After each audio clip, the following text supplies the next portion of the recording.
कभी ऐसा लगा है कि हम किसी बहुत ही जरूरी चीज को ढूंढ रहे हैं, पर ये मालूम ही नहीं कि ढूंढना कहाँ है। तो आज हम राम नरेश त्रिपाठी जी की एक ऐसी ही कमाल की कविता अन्वेषण को समझने जा रहे हैं। ये कविता ठीक इसी खोज के बारे में है, एक आध्यात्मिक खोज, खुद को और ईश्वर को पाने की। तो चलिए इस खूबसूरत सफर पर साथ निकलते हैं। अच्छा, एक पल के लिए सोचते हैं।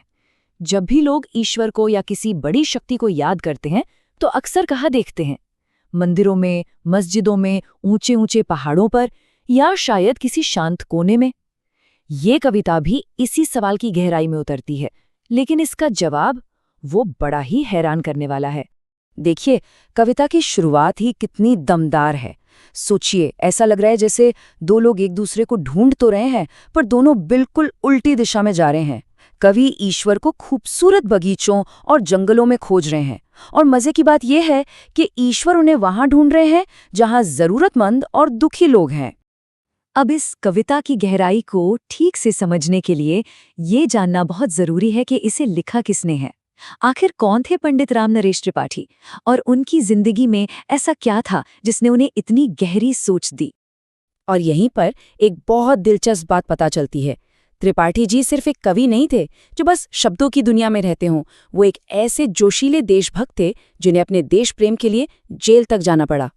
ये जानने के बाद तो कविता में जो सेवा और त्याग की बात है ना, उसका मतलब ही बदल जाता है। ये उनके लिए सिर्फ शब्द नहीं थे, ये वो उसूल थे जिनके लिए उन्होंने अपनी पूरी जिंदगी जी और कष्ट भी सहा।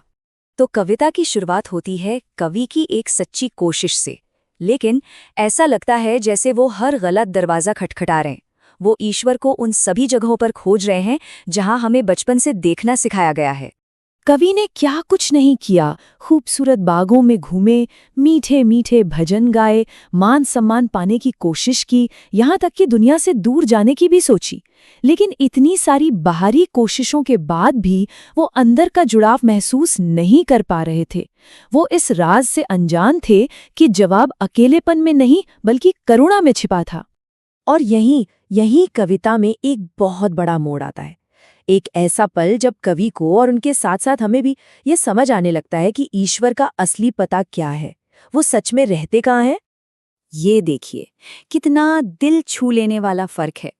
एक तरफ कवि ईश्वर को संगीत की मधुर धुनों में ढूंढ रहे थे, और दूसरी तरफ ईश्वर किसी के दर्द भरी आह में मौजूद थे।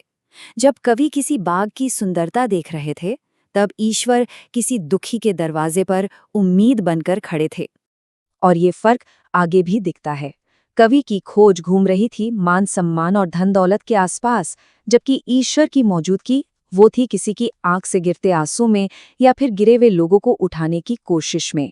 एक पैटर्न बिल्कुल साफ हो जाता है। कवि की खोज खुद पर टिकी थी, जबकि ईश्वर की मौजूदगी निस्वार्थ सेवा में थी। तो फिर इस पूरी कविता का सबसे गहरा संदेश क्या है?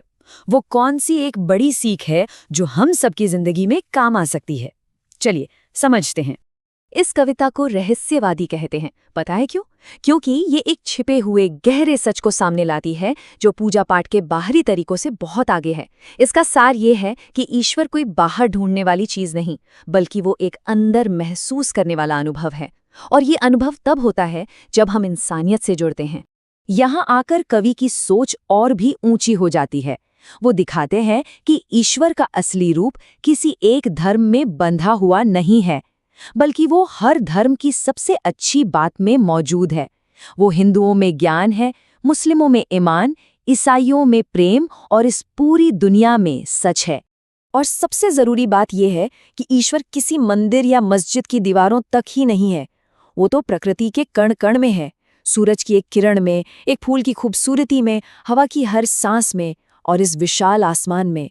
ठीक है, तो हमने कविता की खूबसूरती को तो समझ लिया। अब बात करते हैं कि इन सब बातों का इस्तेमाल कैसे करना है। मतलब वो कौन सी खास बातें हैं जो हमें याद रखनी है, चाहे वो परीक्षा के लिए हो या फिर हमारी अपनी जिंदगी के लिए।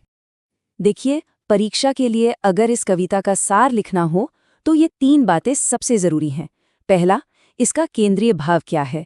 ईश्वर को पाने का असली रास्ता दीन दुखियों की सेवा है। दूसरा, कवि की शैली कैसी है? याद रखना, ये रहस्यवादी और गेय है, मतलब इसे गाया भी जा सकता है। और तीसरा, मुख्य संदेश क्या है कि ईश्वर सर्वव्यापी है, हर जगह, हर इंसान और पूरी प्रकृति में मौजूद है।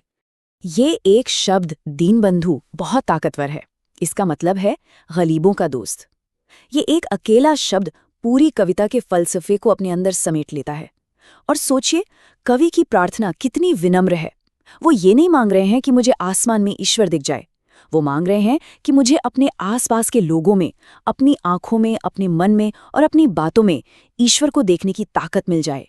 और कविता के आखिर में कवि धन दौलत या शोहरत नहीं मांग रहे, बल्कि उससे कहीं गहरी चीज मांग रही हैं, मन की शक्ति और एक संतुलित सोच।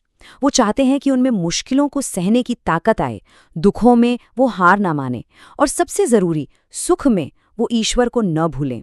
शायद यही इस कविता की हम सब के लिए सबसे बड़ी सीख है। और इसी के साथ ये विश्लेषण हमें एक बहुत ही शक्तिशाली सवाल के साथ छोड़ जाता है। इस पूरी कविता को समझने के बाद अब सवाल ये उठता है कि हम अपनी जिंदगी में उस दिव्य शक्ति को कहाँ ढूंढने का चुनाव करेंगे।